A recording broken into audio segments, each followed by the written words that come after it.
Hello, testing. Okay, hey everybody. Sorry to stop the music. Obviously, the best part of these meetings. Happy New Year's. Hope everyone is excited to be back in the rhythm after the holidays. Sorry, a little high five. We're gonna start. It is 6:02. I'm obviously running the meeting today. Beatrice is out, and so is our Vice President Chito. So it will be me coordinating the agenda, but I'll be hands off. Um, well, let's see. First item is roll call. And oh, hold on. Okay. So I'll just call your name. Just say here if you're here. Project lead for City of Richmond. That's me here. Project lead for Grid Alternatives. Bessa, project lead for Groundwork Richmond. Here on Zoom. Oh, beautiful. Okay, that's a great reminder that Lorena is attending on Zoom. We all heard you, Lorena, so seems like things work. Thanks, Great. Matthias. Yeah, you got it. Next is project lead for Rich City Rides. Mayeli is here. Project lead for Trust for Public Land. Terrence is here. Project lead for UC Berkeley. They are not here, and we have not heard from them, so we'll consider them absent. Project lead for Urban Tilth. Here we got Nathan stepping in for Chito. Okay, and then we got our community members. We have Tomasa, who is absent today. She messaged us to let us know, but still on the roll call. Juana is present. Montserrat, present. Judith, present. Curtis here, and Mr. Jim Becker is not in attendance. So I don't know if he'll be. We haven't heard from him, so I'm not sure if he's going to make it. I also need to double check that he's in all of the email notifications about this, but he should be. But we will follow up with him tomorrow. All right, great. Next item, as always, is just a little bit of meeting information for people. We meet here on the first Wednesday of each month, except for occasions like this one, where the first Wednesday is a holiday. And we do this 6 to 8 p.m. It usually goes till around 8 p.m. And every meeting is virtual. The project leads are supposed to attend in person. So of course, Lorena is here virtually, which is totally fine. But anyone can attend virtually as well. There's the link. You can also call in by phone. And we check for raised hands and comments in chat. So all of that will be recorded. Next item, we also do this every meeting, a land acknowledgement. So we typically go in a circle, and we'll do the same now. I'll start with Monse. While Richmond Rising seeks to strengthen the economy, improve public health and the environment, particularly in the Iron Triangle, Santa Fe, and Coronado neighborhoods, we do so with the awareness that we occupy unceded Uchini and Ohlone territory. We acknowledge that land theft of indigenous homelands and the dismantling of indigenous sovereignty was done to advance colonization.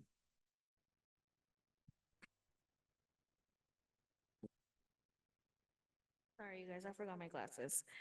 We acknowledge that capitalism and white supremacy are branches of colonization that have persisted throughout hundreds of years of oppression, are alive today, and contribute to keeping Black, Indigenous, and all other people of color from thriving. We further acknowledge that this country's political economy and social institutions were built on the forced labor of African people on stolen land through violent, systematic abduction from their homelands and enslavement over hundreds of years. We further acknowledge the exploitation of immigrant and refugee communities as modern forms of cheap and disposable labor are regularly carried out on stolen land. Thus, we acknowledge that we have been impacted and harmed by these histories and experiences imposed on our ancestors and communities. We further uplift the shared struggle among Black, Indigenous, and all people of color. Could we have the next slide? Or is this? Okay. We also acknowledge that Indigenous people continue to live here, steward the land, and resist settler colonialism. You passed me that one because it was a little bit I can't see. Oh, okay. We conclude that our land acknowledgement is an active and I don't know what word is there. Statement and statement and process. It requires us to recognize historical injustices and invites us to be active participants in our collective healing.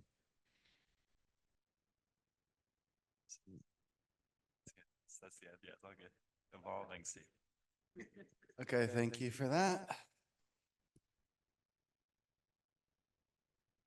Oh, we should have called on Lorena, but we forgot. It's okay.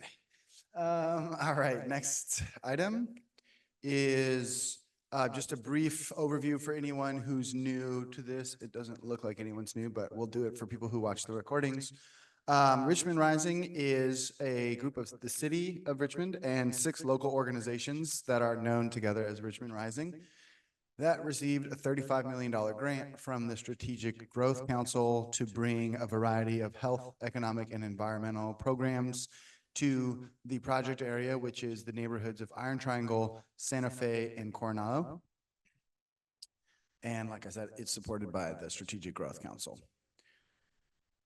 Okay, this committee is a committee that consists of each of the 6 project partners, as well as currently 6 members of the public who were appointed to serve on the committee. And this body provides guidance on the different projects, how to implement them best, and keep us accountable, keep us all collectively accountable in reaching our goals, and also provides an avenue for members of the public to learn about the projects, ask questions, and engage in the projects. This committee can make recommendations, provide input, and help each of the different partners implement the projects, but it is just recommendations. There is no final decision-making authority of the group. We do, vote on things with Robert's rules, et cetera, but it's formally just a recommendation to the respective partner. Though the partner is required to listen to the input and recommendations, but that doesn't mean they're obliged to follow. Though, of course, we're very cooperative and we haven't had any conflicts of the sort. Next item is for public comment on items that are not on the agenda. Does anyone here today want to comment on something that we're not going to talk about later? Yeah, 1 second. Let me bring the mic so everyone on Zoom can hear. Buenas noches con todos. Me gustaría saber qué tienen pensado acerca de los proyectos después de la inauguración. ¿Va a haber algún cambio? Y eso es una pregunta. Y la segunda sería,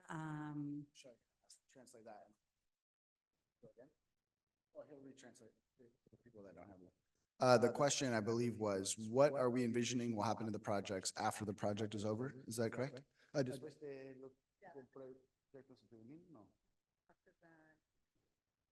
Oh, apologies. The question is, how will we envision the programs changing or the projects changing after the January 20th inauguration of the new president?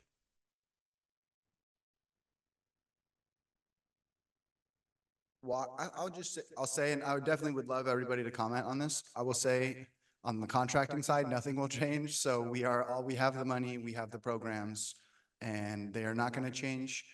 So definitely the 35 million and the other monies that we've received will continue to be 100% dedicated to these projects.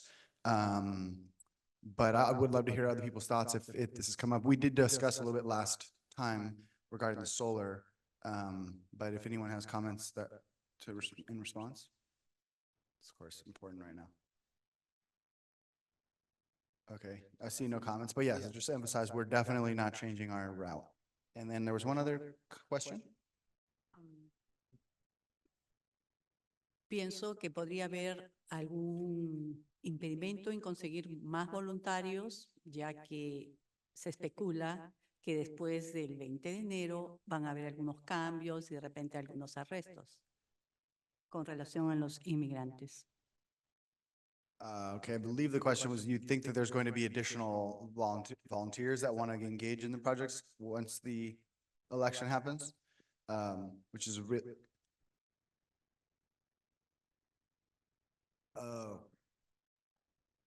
Okay, got it. I'll clarify for people on Zoom that actually the comment was that there will be a decrease in volunteers engaging in the projects, given the election and immigrant status particularly. And if anyone has thought about that or has comments.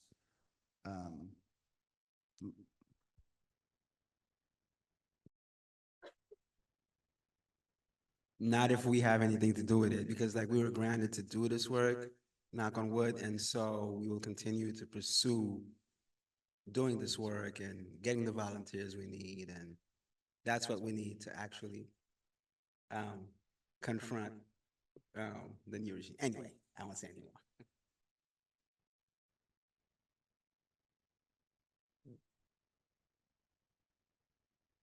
And I think usually for most organizations, I think for volunteer work, citizenship status is usually not something that gets asked.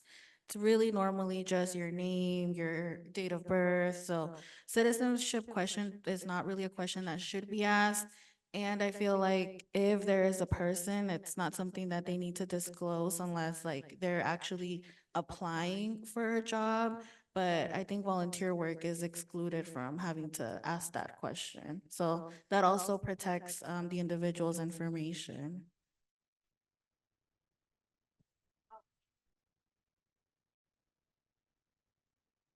There's a comment that in order to do outreach, that the individual may also be afraid, which is a great point that committee members are agreeing with.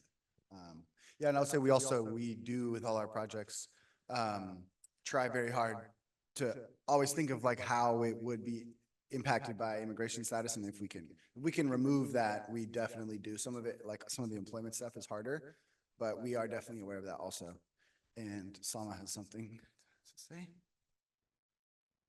Correct me if I'm wrong, anyone, but I'm pretty sure Richmond is considered a sanctuary city, which doesn't allow ICE raids. So we're good here. And we also do, that reminds me, we are a sanctuary city. We also have a policy that we're not allowed to work with anyone who would share data with ICE. So all of the contracts that everyone here has signed and that I sign with everyone else I work with, there has to be a signature that says that they don't collect data that they would provide to ICE. And that includes, yeah, pretty much everyone that I've ever worked with here, so. Okay. Any other comments or questions? Irma? Sí. Como no va a estar en la agenda, como no va a estar en la agenda, solo quería comentar que el 22 de enero vamos a tener nuestra reunión mensual con los 59 promotores ya graduados. Entonces, todas las organizaciones que están participando y si quieren unirse para mostrar sus proyectos, sus siguientes pasos para que involucremos a los 59 promotores ya graduados, sería un placer y un gusto que se puedan unir para que, así como los que tenemos presentes y los que no, se vayan involucrando en las actividades del próximo año, y esa era la invitación. Irma is inviting people January 22nd. They're having the monthly promoters meeting, climate health promoters meeting, está aquí, here in this building. And so if any project partners would like to come and comment and think of ways to participate, that they can participate as volunteers engaging in your projects, that would be a great time. There is also an item on the agenda for you, Irma, and we can all talk about that some more too. But the invitation for the 22nd stands as well. Okay. Any other comments or items that are not on the agenda? Thank you very much for your great points. Appreciate those. Next item is review and approval of the meeting minutes from December. We sent those out to everyone here. And we can always provide drafts to members of the public, but usually we review internally and the next month we approve it. And then the next day it gets on the city's website. So, just for members of the public that are interested, every meeting except for December, the minutes, like which are basically notes in detail, are provided on the Richmond Rising website. So does anyone want to comment? Well, I guess make a motion of refer, review, and or approval of the previous meeting minutes? Ambessa makes a motion to approve the meeting minutes from the previous meeting. Do we have any seconds or comments? Okay, Terrence. All in favor of Amessa's motion, please raise your hand. Okay, we have everyone. Mr. Becker, are you all in favor? Are you going to abstain? That makes perfect sense. Yep. Okay, so if unanimous approval barring Jim Becker's abstention. And it's a good time to note, Jim Becker showed up around 6:15. Okay, and the next item, as we do each meeting, we're going to go through each of the projects and provide a summary of where they're at financially and programmatically. We'll go through each. If you have questions, members of the public, you can raise your hand and we'll pause and get to that. And we also make time at the end if you have questions, comments, etc. 1 second. Before we do that, I saw Lorena raise her hand. Lorena, if you want to make a comment. Oh, sorry. I was just voting on the agenda. Oh, I'm so sorry. Yes. My bad. I should have No. lowered my hand. No, yeah, that's my bad. Because you don't have a video over here, so I forget that you're here. That's rude. I'm sorry. Okay. No worries. With that being said, we'll start our status reports, and we'll start with the first one, which is grantee. Grantee is the city of Richmond, and we did what we do every month. We scheduled this meeting, which includes coordinating this room, setting up this room to be virtual and in person, including translation, as well as live interpretation, which is at the back of the room. There's headsets for anyone that needs interpretation. We also have food here and childcare for anyone interested, free of charge at the front. What else do we do? We were approved.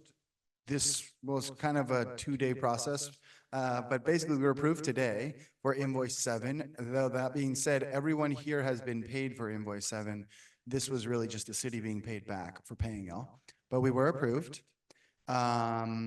We are also currently finalizing invoice 8, which y'all kind of started submitting in December, but with the holidays season, we got a sort of a month extension. So we're working through that, waiting for partner responses. We also, we have a contract with Placeworks, who many of you know. We work with Rachel and Amanda, and they have a separate contract from the main TCC contract. And one thing that happened recently was we made an amendment to shift some of the budget items in that around, and we were approved. And then, as we always do, we met with you all both on Zoom and in person. Favorite part of the job. Expenditures to date, $216,646.21. Remaining budget is $479,029.45. Planned work in the next 2 weeks. We are going to submit invoice 8 once the partners submit all the documentation. And we are then going to turn around and tell you the timelines for invoice 9, which crazily enough will be due by the end of next month. So we'll give you the timelines, but yes, that would be for December and January. So get your papers ready, or if you have them already, the invoice, progress report, and all associated folders are already waiting for you, so you can start now. I'm going to wait for the applause to die down. And go to the next slide. Who gave me the mic? Neighborhood Complete Streets. This is a project that the city is also the lead on. What happened in the last 2 weeks, there was coordination between Public Works and the Union Pacific Railroad regarding the railroad crossing, which is, of course, a big part of this project. And we started, that included kind of working with them as well as getting documentation ready on our end for payment, as well as entering into an agreement with the Union Pacific Railroad. Total expenditures to date are $9,752.89. Remaining budget is $5,171,420.26. In the next 2 weeks, we're going to submit a staff report to staff report and associated documents to our city lawyers for review, since there's some level of liability and we have to pay them for things. So we are writing the report, we being Beatrice, as well as the Public Works Department partnership. And we are also going to meet with Pogo Park to review the 35% plans that CSW, the consultant, has drawn up, and also talk more about the community engagement that Pogo Park is leading on the project.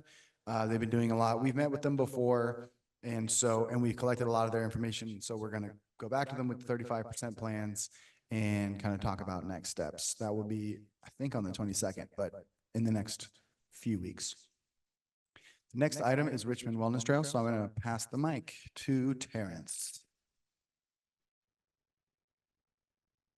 So for the Richmond Wellness Trail, and since the last meeting, TPL has participated and attended a design review board meeting with the San Francisco Bay Conservation and Development Commission to talk about a potential housing development at the waterfront near the end of the Wellness Trail.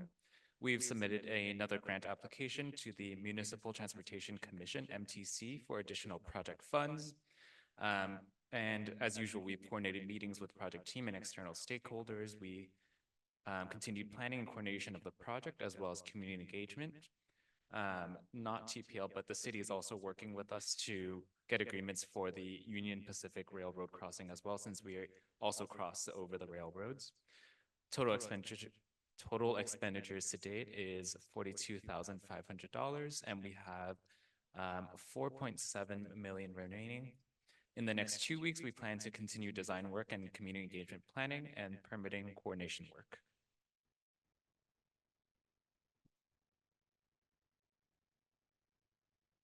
Hi, everyone.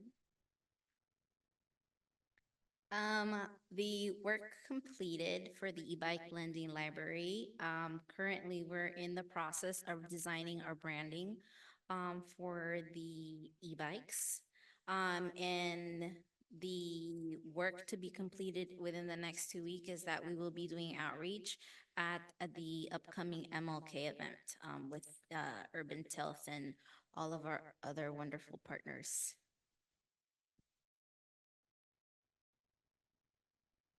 Thank you.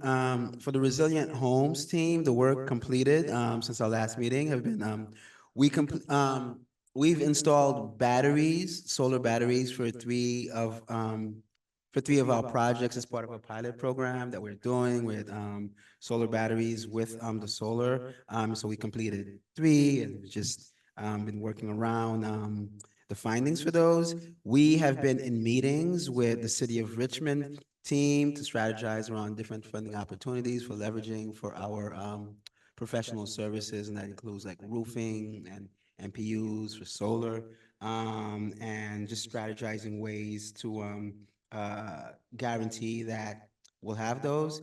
And we have registered for participation in the upcoming MLK event on on January 20, and WCCUSD school fair on January 25th. The total expenditures to date have been $334,046.56. Remaining budget is $6.6 million. The planned work for the next 2 weeks are to participate in the MLK celebration event on January 20th and the West Contra Costa Unified School District School Fair on January 25th. Please.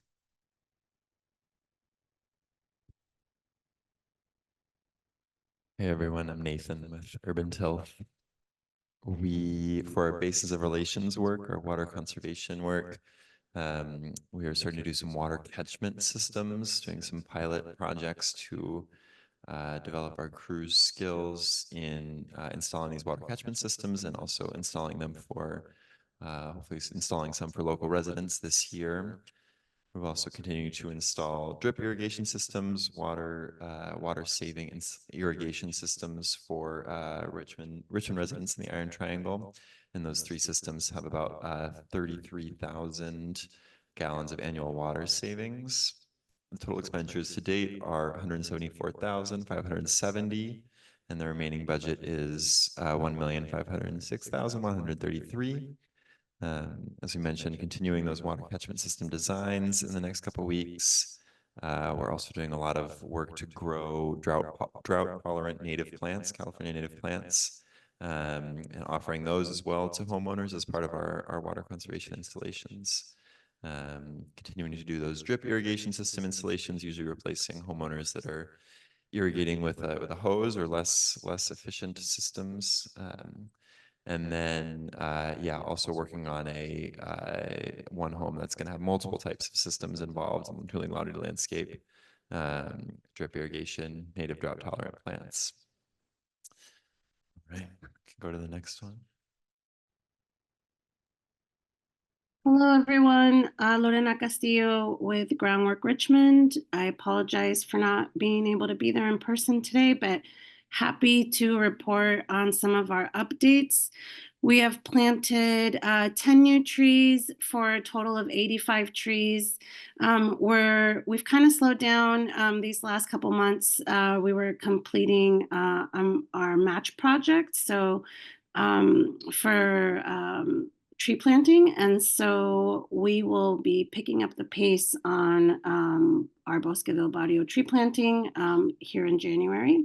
So we're excited to keep going on our canvassing for tree adoptees. We will be going attending MLK Day, so we've been participating in all of the meetings and the coordinating for that event. And we've also hired a new field foreman, Jose Zamora, to support with our urban forestry programs. He's a local resident and also a past member of our Green Team youth program. He is now a grown adult, and we're excited to have him on our team. And we've roughly spent about $100,000. We have a little under $1 million remaining. And we are planning to do 6 to 7 new tree plantings on MLK Day. We're also going to be doing mulching, weeding, and some maintenance around the greenway for our existing trees there. So excited to work with you all on that project. Thanks.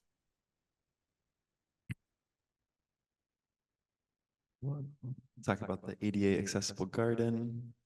Since the last meeting, completed invoice number 7.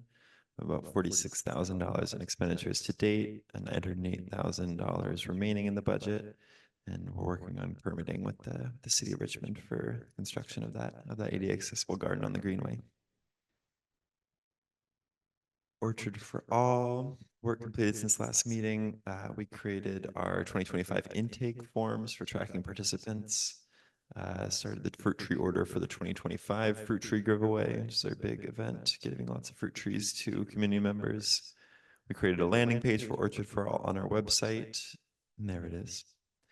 Total expenditures reported to date, 84,000, remaining budget a little over $1 million, and planned work in the next 2 weeks is to finalize the Gleaners training application form, training program for our gleaning program. And yeah, we're going to participate in MLK Day, 2025 MLK Day on the Greenway. I'm going to pass it to Bailey to talk about Veggie RX. Hello, everyone. I'm Bailey, the Veggie RX project manager. Since the last meeting, we hosted a climate-friendly diet workshop at Activate After School program, which is here in Nevin. We released the final Veggie RX webpage, so go check it out and see some resources we have hosted there. So far, we spent $397,000, and we have $2.8 million remaining. And in the next 2 weeks, we'll be scheduling another workshop with the Santa Fe Neighborhood Council, and then we're going to continue outreach to schedule more climate-friendly diet workshops for 2025.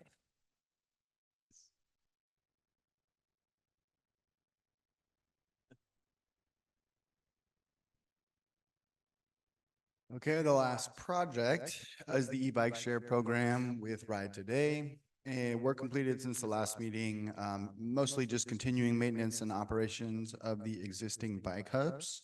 Total expenditures reported to date, $456,669.79, with the remaining budget for the project of $542,309.42.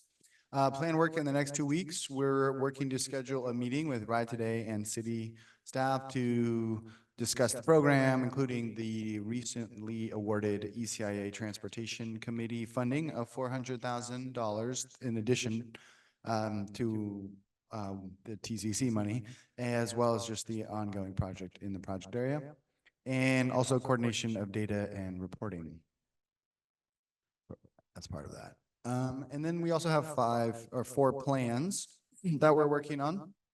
So the community engagement plan, what we've done to date, sorry, as I'm saying this, I realize Gabby is to my right. So I'm going to pass the mic to Gabby and she can read some of these. Hi, everyone. My name is Gabby. I'm the Youth Fellow Project Manager. We're completed since last meeting. I finished and Matias did a great job at printing the Youth Fellow flyers in order for us to be able to distribute it to local high schools in the area and other programs. There was also the coordination of MLK Day, of services and activities in partnership with Urban Tills. Total expenditures reported to date. Again, I don't have my glasses, so I'm sorry. I think it says 100 and thank you. 116,000, remaining budget 2.4 million. Planned work in the next 2 weeks. We will all be attending the MLK Junior Day of Service at the Richmond Greenway on January 20th. We will also be attending the Education Fair on January 25th. And then I've been creating a scope and sequence for the modules and training material, which is kind of like a lesson plan that a teacher would use. And then for this month and the beginning of next month, I'm going to be recruiting youth fellows. So I will be presenting more information about the youth fellow program and how to apply at Richmond High School, John F. Kennedy, and El Cerrito High School. And I will also be reaching out to other local schools to promote our youth fellow program.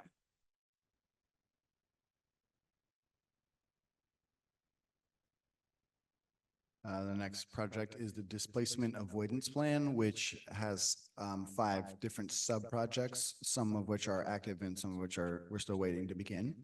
As part of that, we did finalize selecting the fellow for the Partnership for the Bay Fellowship, and that fellow will begin on January 22nd. We also got a contract with the Renaissance Entrepreneurship Center to administer the Small Business Building Beautification Pilot Program, and also got a contract with Empower Soul Studios for event and marketing consultant services for the Buy Local campaign, and also got a contract with Blue Dot Technologies for the Buy Local software. Total expenditures to date, $119,464.36. Remaining budget, $562,000 or $171.26. Planned work in the next 2 weeks. We'll be onboarding the Bay Area Future Housing Fellow on the 22nd, and also finalizing contract execution and then doing the onboarding or the kickstarting of the contractors' work on the Buy Local campaign and beautification pilot program. Next project is the Workforce Development and Economic Opportunity Plan.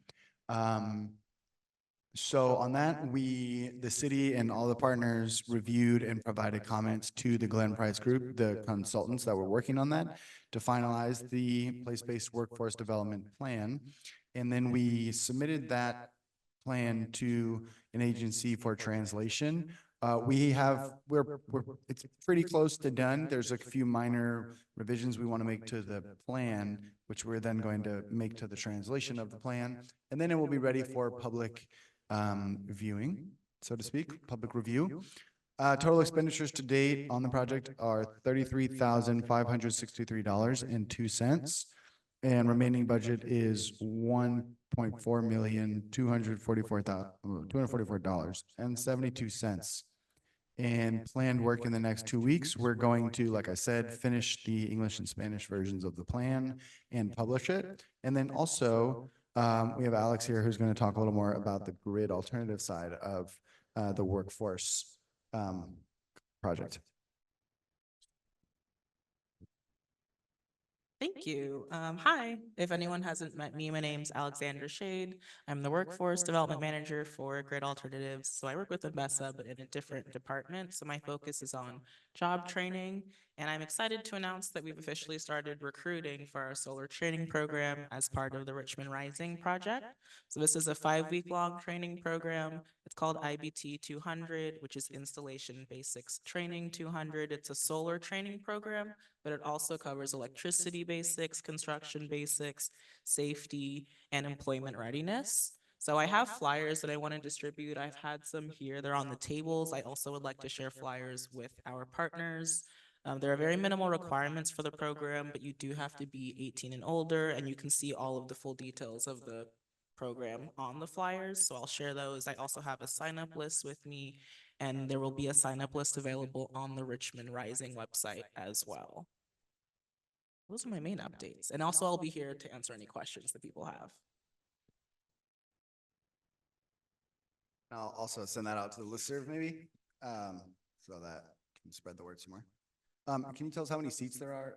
You know, we're recruiting for 10 seats. It's cohort, so it'd be 10 at a time. Okay, gotcha. Cool. Thank you. All right. The last project of the TCC is the indicator tracking plan, which is UC Berkeley. We have not heard from them regarding this presentation, so we unfortunately don't have an update. That being said, all of the partners should have received some form of contact from them in the last month or so regarding the different data for the tracking plan. So if you have any questions about that, you can work with them. But the city does plan on meeting with them in the next 2 weeks to kind of talk about both the collection of the data as well as our challenges invoicing the state for their work. And as you can see here, there's $0 that we've actually asked for reimbursement from the state of. Okay. So given that, is there any comments, questions, suggestions, etc., from anyone in the public? Or anyone in the group here? Oh, I got a hand from Curtis. I'm gonna pass him the microphone.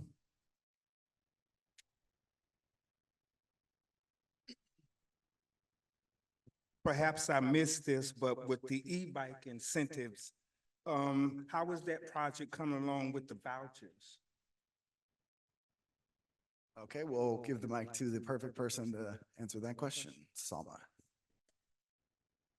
So we offer 4 types of vouchers, and with those 4 vouchers, you get wallet credit. We are currently still distributing, and if those of you who have signed up for a voucher and have yet to redeem it, I would go ahead and redeem that voucher as soon as possible. Because if you just, if you don't redeem, we're gonna have to give that voucher to someone else who would use it. So we are still giving away vouchers. Sign the form. And then within 24 hours, you will receive a specific code. This is your code, and you would input this code into the app so that you can begin using the bikes for free.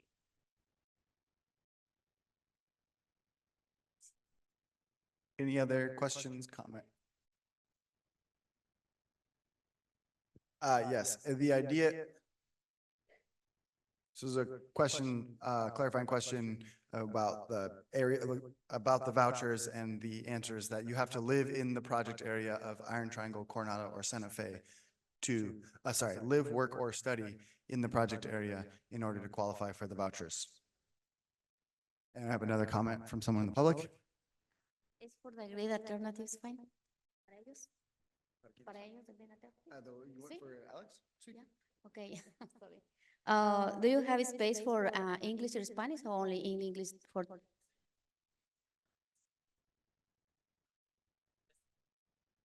you say, yeah, sorry. So you don't need to be fluent in English to participate in the program, but you do need to be able to follow directions because the class will be taught in English and the safety materials are in English. So we do have written Spanish materials available that we can give you, but you do need to be able to follow along in English. And when we're on site, this also has on-the-job training, so you go out on site with us to participate in solar installs. So those instructions on site will be given in English. So you need to be able to understand English, but you don't need to be fluent in English. Thanks. Another hand from the public. One more thing, everyone. Today we'll be at the MLK Day celebration. So if anyone needs help learning how to use the e-bike, how to get signed up, filling out the form, anything like that, we're more than happy to teach you there. So we will be there and I will see you there. I recommend trying out the bikes. They're pretty fast. Here's Alex. Just a small note, I will also be at the MLK Day event. So if you're interested in the training program or want more information, you will see me there tabling with Grid Alternatives, so with Mbessa. Any other comments, questions, suggestions, recommendations? Okay, seeing none, we'll move on to the next item in the agenda. So just an overview of the items. We have neighborhood complete streets, Richmond Wellness Trail, climate health promoters, the place-based workforce development strategy, and discussion and consideration of project area office space rentals. So the first one is neighborhood complete streets project status update, and I am going to propose that we table this for a future meeting because they weren't quite yet ready to present plans to us. It takes a while to get plans and mock-ups and everything. So I motion that we table this item until a later meeting. Mayeli seconds that. All in favor, please raise your hands. Okay, I see everyone. Judith and Juana, are you abstaining or in favor of tabling the neighborhood complete streets? Or if you're in favor, raise your hand. You want to do it again? Or, okay. No, it's fine. I know that you were talking. We're going to do it one more time. All in favor of the motion to table this item, please raise your hand. I see Lorena and everyone else's hand is raised. So is unanimous. We'll table this item. The next item is an item from Trust for Public Land. So Terrence is going to give a presentation. Thank you. Good evening, everyone. So in October, Trust for Public Land hosted a community engagement event. And so I'm here today to report on the specifics of the event and what we heard from the community. So for those of you who are unfamiliar with the project, it's a multimodal, multi-benefit green corridor trail. The project is part of a larger effort to improve park access, climate resiliency, safety, and livability in Richmond. And the image you see here is actually the completed phase 1 of the project. We're currently working on the second phase, which is a 1 mile segment. The first phase connects from the Richmond BART station down to Cutting Boulevard by MLK Park. And phase 2 will go from Cutting Boulevard down to the waterfront. A major advantage we have with the community engagement here is actually the completed phase 1 of the project. So while brainstorming with our landscape architect Placeworks on the best way to engage the community, we decided a site walk to experience the project would be best. We called this a community health walk, which would allow people to experience first the completed phase 1 and then the proposed phase 2 project area. And because of this amazing partnership in Richmond Rising, the city of Richmond connected us with Lifelong Medical, which runs the Climate Health Promoters Program as a part of this TCC grant. So in this collaboration, we turned this educational and engaging event into a part of their curriculum. And by putting it into a part of their curriculum, we actually reached a lot more folks. Next slide, please. So to summarize, we had 3 overarching engagement goals. First is to inform the community of the project. As is the case with a lot of public space projects, there's never enough engagement. There's always people who haven't heard of the project, so that's a really important piece of this work. It's also important for TPL to incorporate input from the community and stakeholders to ensure that the project fits the needs and desires of the community. And again, not only was this a great way to get a word out about the proposed phase 2, it was an opportunity to talk about the benefits of phase 1 that I think not everybody realized. One really important piece of it, and we noticed a lot of people kind of clicking the points here during this event, was that In phase one, we didn't reduce the number of vehicular lanes, but we reduced the lane widths on Marina Way South to create the space for the planted medians and the protected bike lanes. And something that not a lot of people realize was the reduction in lane width, for example, is actually a strategy to slow down vehicular speeds, which is a pretty common complaint that we hear about drivers in the city of Richmond. Another goal is to experience the project. So as I mentioned, phase one is completed. So another goal was to just take people throughout the project and experience what we've already done, and then get people excited about the second phase of the project. And third is, of course, to hear from the community. So we really want to get people talking about the project so we can hear their input and incorporate that input into the project itself. And to facilitate and record the feedback, Placeworks prepared a bilingual journal for the folks attending the event. Next slide, please. So you can see here, these are some of the pages from the journal that we had for this event. And it kind of prompted questions and asked people if they felt that phase one met the goals, which we outlined, what elements were important to have in phase two. And we also had people rate and look at different wayfinding and project identity elements for phase two. Next slide, please. And then here's just another few pages from that journal. And you can see on the bottom of the slide, these are the 2 pages we have asking about project identity. So we talk about the aesthetics of the project, the colors, the signage, and kind of what people wanted to support for phase 2. Next slide. Here are a few photos from the event. Most of them are for the phase 1 area because phase 2 is honestly a very narrow sidewalk, so it's hard to take pictures very safely. And during this event, I wanted to share what we heard. So in phase 1, we shared that the goals of the project were to create a space for walking and biking that improves how people get to the community amenities, and to add trees and plants for cleaner air and water, as well as to create shade. And most people thought that phase 1 did meet its goals. Some other feedback was that the street was described as really busy with a high volume of traffic, and despite the project being done, many participants still felt that it was still unsafe to speeding cars, due to speeding cars. And attendees did note that phase 1 were missing a few elements that they would like to have seen, which include lighting, trash receptacles, pedestrian crossings, and overall maintenance for the project. For phase 2, people looked at different elements that we're considering for the project. And so people really wanted longer crosswalk times and pointed out the desire for wider sidewalks, reduced vehicular speeds, and shade trees. And then for wayfinding and project identity, participants supported themes of fitness and exercise, and using markers or monuments that had energizing colors and encouraging words. Next slide. Because it was October right before Halloween, we also did a pumpkin giveaway to incentivize people to come. So we had breakfast, coffee, snacks, Richmond Rising merch, which everyone can see, those tote bags that everyone has, and the pumpkin giveaway. And that concludes my presentation. Thank you.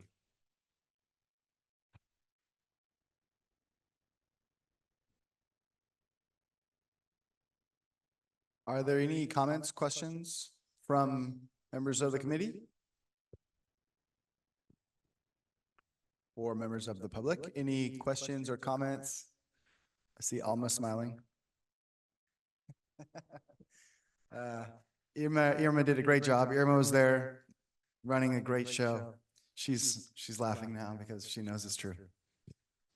Sorry, we're talking on the microphone right next to you here. But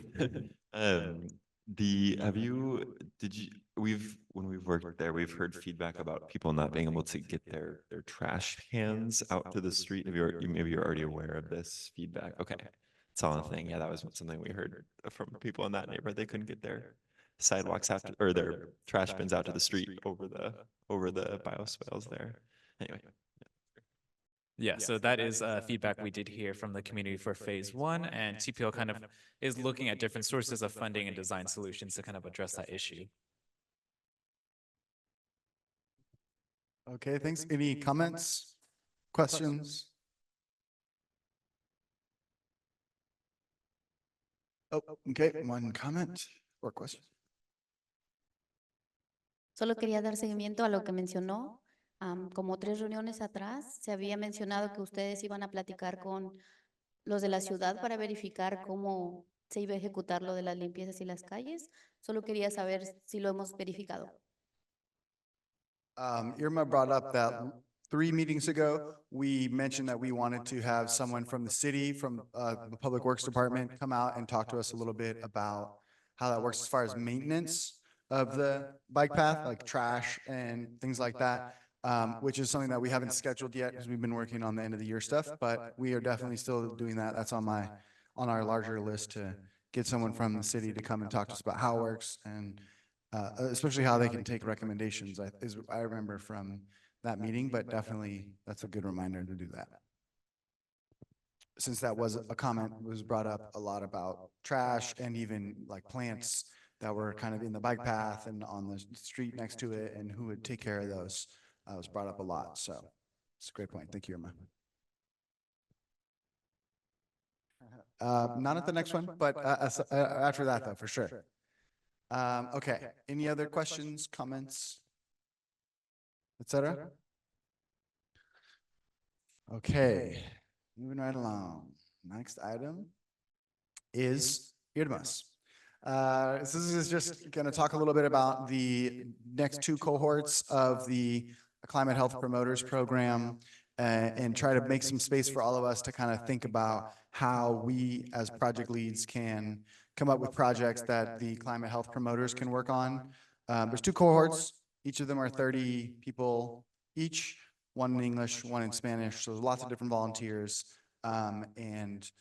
There are currently volunteers that are interested in working with us, and there will be more. So we all, as project leads, want to think about this some. But I'm going to pass the mic to Irma, who's going to talk.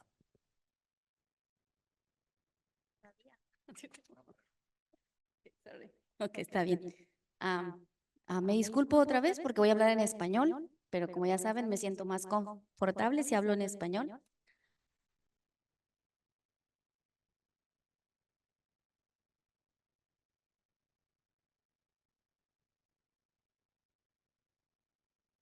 Everyone in English, please.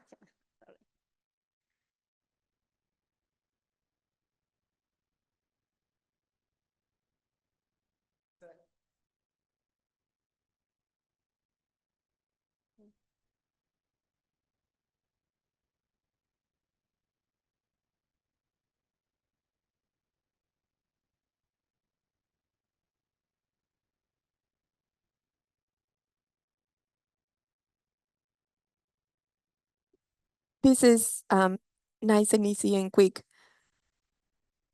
We are going to start on May 10th with the English group.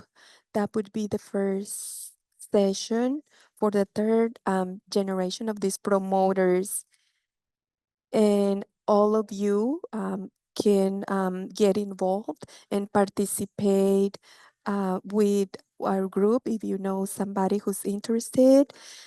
Our next meeting, I will bring some flyers with the dates for all the sessions and the email and the phone number. For those of you who are interested, can get a registration form, and I will be getting in touch with you if you are interested. And the first 30 people are going to be part of this group. This is going to be an English session, and we are asking for 30 members to participate. And then in October, we will have the Spanish group, another 30 members. And for people who don't feel comfortable with either language, Spanish or English, we have the opportunity for both languages. In May, we will start with the English session. In October, we will have the Spanish group, and we'll start with a group of 30. And as you know, if you are bilingual, you can choose either English or Spanish. Another thing that I want to mention is that we have 59 promoters who have graduated, and they would like to continue to participate with your organizations in different activities. And on January 22nd, we are going to have a meeting. It's gonna be a small dinner that we will have with the promoters, January 22nd, 7 p.m. right here. And we will be able to talk to the graduate people who already took these sessions, and also some of the new members who are going to begin. This is the second year that we are doing it, and I would love to work with some of you or all of you so that we can have a bigger impact in the community. I would also like to mention that our graduated promoters have expressed the need to bring this information that they have gained to other community members in Richmond and San Pablo. So even though this project is limited to Coronado, Santa Fe, and the Iron Triangle, it would be a good idea to think for the future, and so that we can reach other communities in this area, because there is a lot of need in other areas, and this group would like to continue to work together so that people don't feel left out. I wasn't really ready for this presentation, but I think this is important. We're going to begin on May 10th. We will also be participating at all the events, including Martin Luther King and other events in the community that are coming up. And we will continue to do outreach to all the community. We will also be participating at the event for the district, the education fair on the 25th. And we will continue to work with you. If you need something from us, if you need information from us, reach out to the community. We're here 100% to support you. And I think that's all for right now. If you have any questions, I'll be around.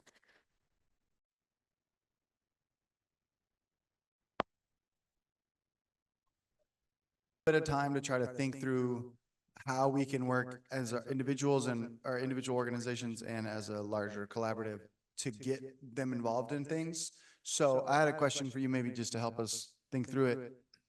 Do you have any thoughts, recommendations on what do each of the project leads need to really think about when they come to you with an idea, or what, like, where is it missing to be a better connection between the promoters and the projects?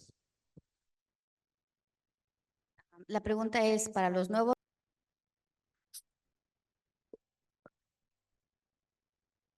At this moment, we have the information for the 59 graduates and also for the leaders who want to participate.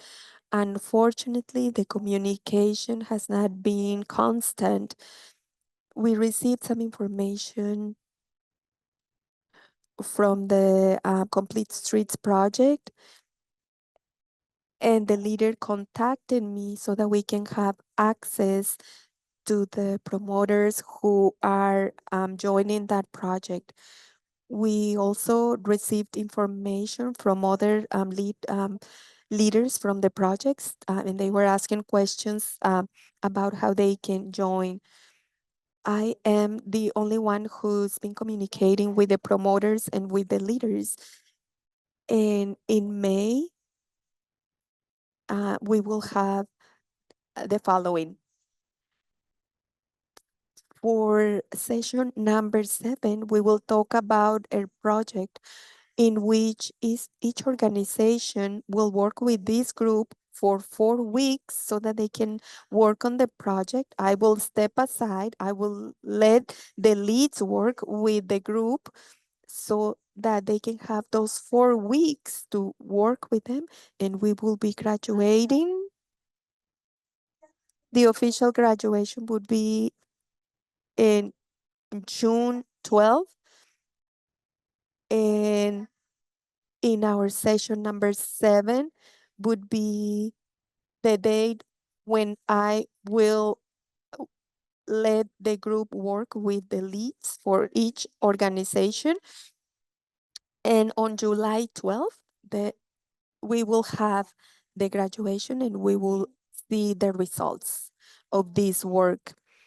In February, we will check with you who are involved so that we can come up with a project so that we can work with this group so that they have a project already to work on it.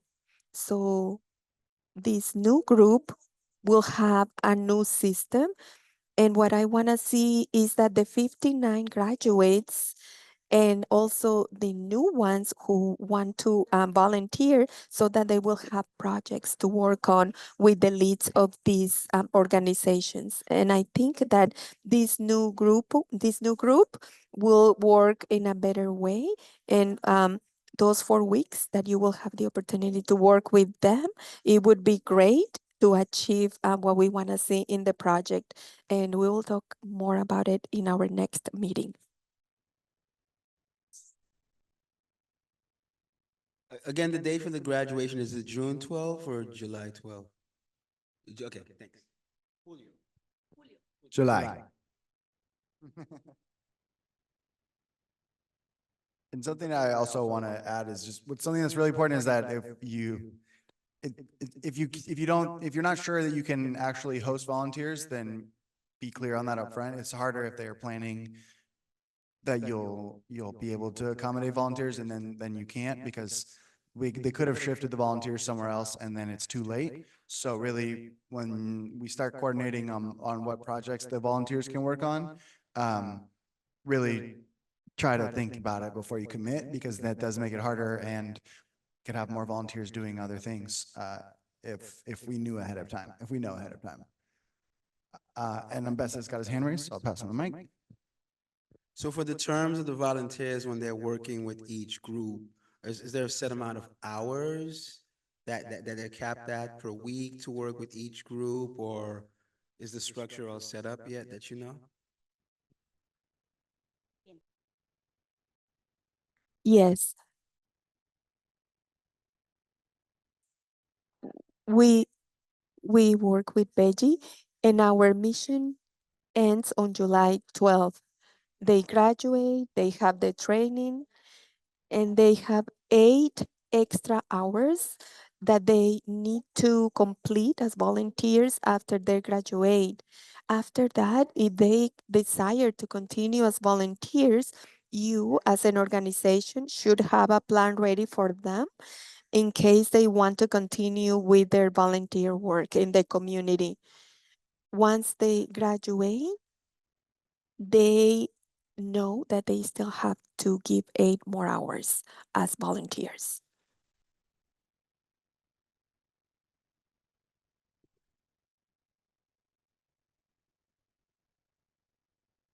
Gracias a nuestra intérprete. Preguntas, comentarios, ideas.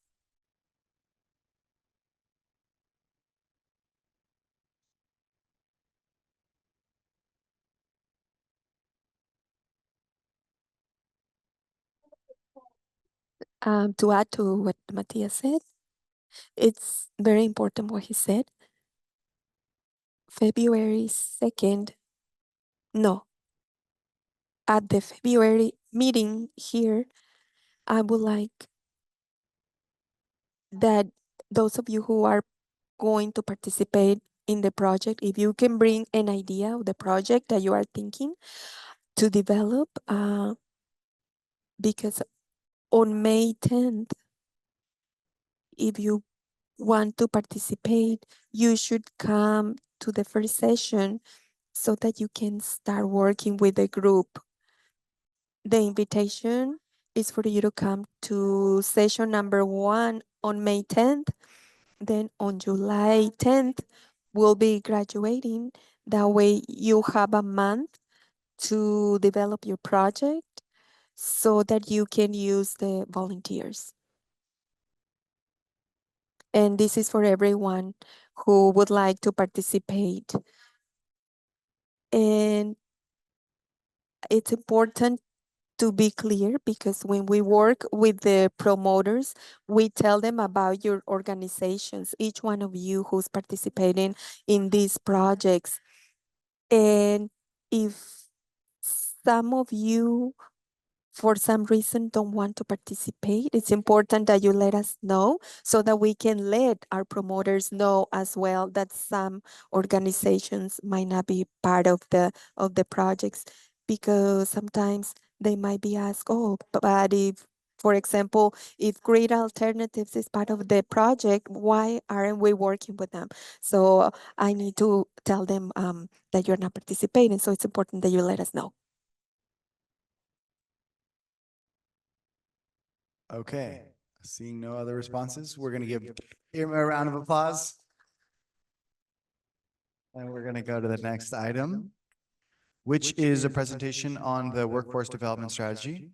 That being said, I propose we table this item because it isn't finished yet. But it is so close that we should do this next meeting.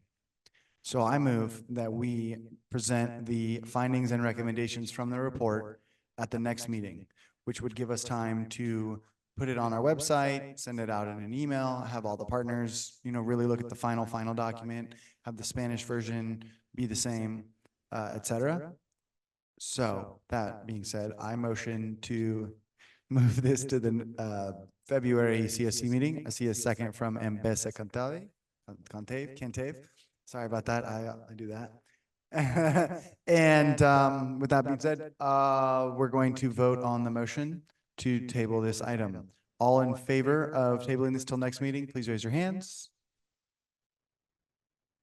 I see everyone's hands are raised, so unanimously approved to discuss it at the next meeting. It's a awesome report, so I'm looking forward to it. Definitely check it out. I know, we send a lot of PDFs, but it is pretty good. There's some really fun facts and useful facts in there, so I'll highly recommend checking it out when we send the final version, even though a lot of you have reviewed the draft versions.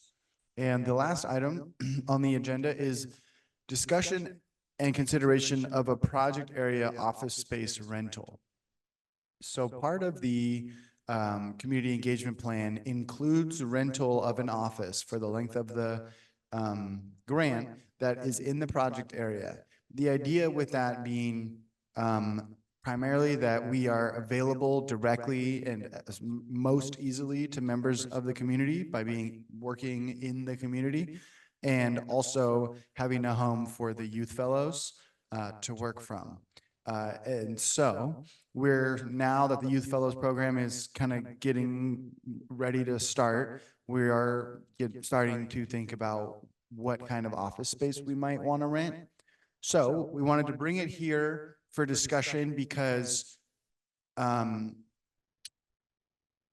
the office could definitely be used by everyone here. Any project partner could have that as a sort of a satellite office or a place to meet, et cetera. So given that, we're kind of wondering if anyone has any locational needs that might be good to know about, and also just any interest in general would be good to know about, so we can figure out how big it should be, and how often you want to use it. Anything like that, if you have thoughts, or if you know places that might be a good place to rent. We have a few in mind, but we're definitely looking for other ones. So if anyone knows of buildings, we have budget for it, and we would really like to eventually have an office space so that coordination can be easier and the youth fellows can be there working and learning from us all. So anybody have any thoughts about that? I see Jim Becker with his hands up. I'm gonna walk the mic over. Yeah, so the Maritime Child Development Center, which is on the corner of it's on the corner of Harbor Way and Florida, where Richmond College Prep is. That second floor is available for rent. It's a beautiful space. It's got a big conference room and 4 private offices plus space for open offices. We used to have our foundation offices there. We got too big. But Rosie the Riveter Trust owns the building, and it's in the neighborhood, and it's one of the few spaces in the neighborhood that might have enough space to accommodate. I think it's just around 6,000 square feet. So not a bad size. Yeah. So would we follow up with you after the meeting if that was a place we wanted to rent, or? Okay, cool, yeah. Okay, great, yeah, we'll definitely look into that. That sounds great to me. Any other thoughts, considerations? Anyone have any projects that they think or individuals they think might use an office space semi-regularly? I see a few nods. Yeah, a few. I'll definitely be in it every day. I see Curtis asked the question, what is the address? And it is located at the Maritime Center, which was on, I believe it was Harbor Way. It's on the corner of Harbor Way and Florida, across from Frosty King. I'll be there every day. So the address is 1014 Florida Avenue, and it's in the project area. And Ambessa says that would be great. Oh, he wants the mic. Well, specifically for Grid, well, I and the TCC team, we really desire to have a greater presence in Richmond, just for accessibility and outreach and the like. And so, yeah, and at least once, twice a week, I would probably be there as members of my team, because again, we recognize the value of being present, especially in a city like Richmond. So yeah, I'm in favor of it. Yeah, that's awesome. Yeah, and I think too, what would be really great is when the youth fellows are using that. When I think that, like, you know, for example, if I was to be working there and they come in, they can ask questions, we can walk them through what we're doing. A big part of the youth fellows is not only engaging with our projects, but learning about what we do and how we do, sort of a professional training and exposure. So, you know, if they're seeing people working in offices, doing cool projects, that's certainly exciting. And, you know, it would be great to get some youthful energy too for us, I'm sure, at least. But yeah, any other thoughts, considerations, et cetera? We're also looking, I can't remember all the places, but like CoBiz has, you know, facilities.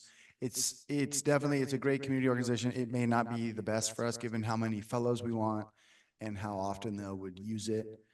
So we're thinking about that. We're also looking at bridge storage, where I believe the Santa Fe Neighborhood Council is there and a few other organizations meet there. And we're looking at some other kind of just generic office spaces in the project area. So we're definitely thinking about it. We definitely want to do that. And it'd be great to have a little central hub that we can store stuff, shared materials and things like that. And also maybe even have things like printers and other useful supplies. Okay, well, I'll move on. Are there any comments about that from the public or questions? It's a very riveting topic, but we'll have more for you soon on that. Like I said, the Youth Fellows program is getting up and running, so we're going to need a place for them to come in and do work and connect with their faithful leader, Gabby. All right. With that, we ended all the items on the agenda, and we're now asking for agenda requests for next meeting. Irma's going to be here presenting. We're also going to have the workforce development strategy, like we discussed, the findings and recommendations presentation. We may have the neighborhood complete streets. We'll have to check in with them to see if they're ready to present some kind of preliminary plans or status update. Does anyone else have anything they would like to present on at the next meeting, which is February, and I'll pull up the date right now just so we can have it on the record. It's Wednesday the 5th. I see Ambessa has got his hand raised. When would be the deadline to get on that agenda?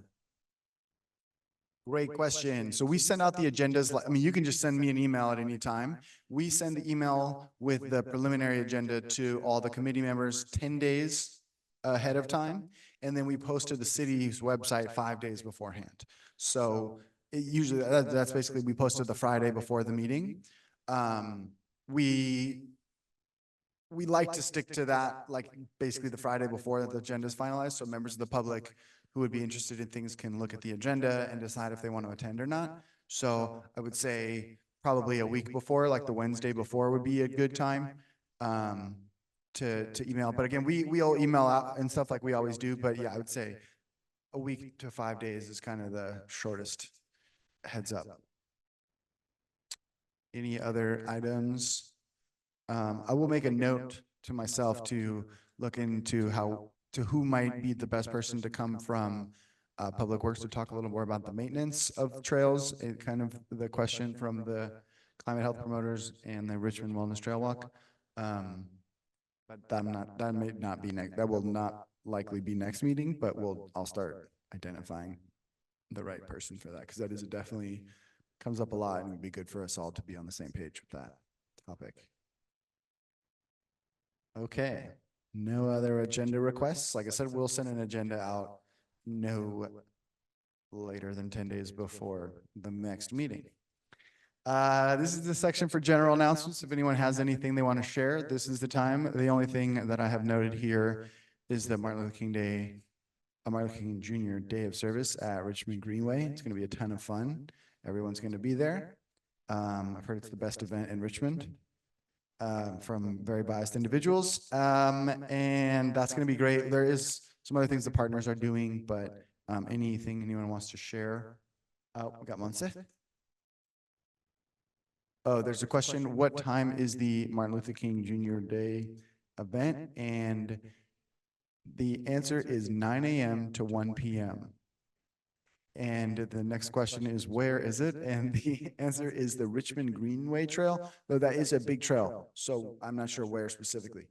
On 17th Street.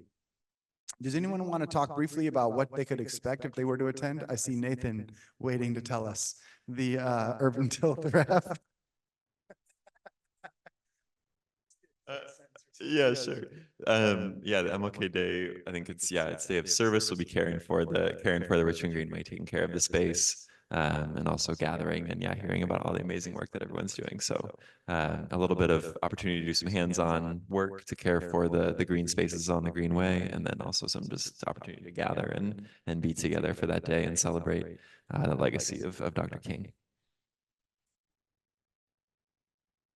Any other questions on that, or any other items for general announcement to the public? Oh, okay. This is a rain or shine event. Well, Mother Nature loves the rain, so that is what we're looking for. Just kidding. Okay, well, with that, Happy New Year to everyone. Thanks for being here. We'll be here for a little bit after this. I'll play some music and we can all connect. And we'll see you in a month. Thanks.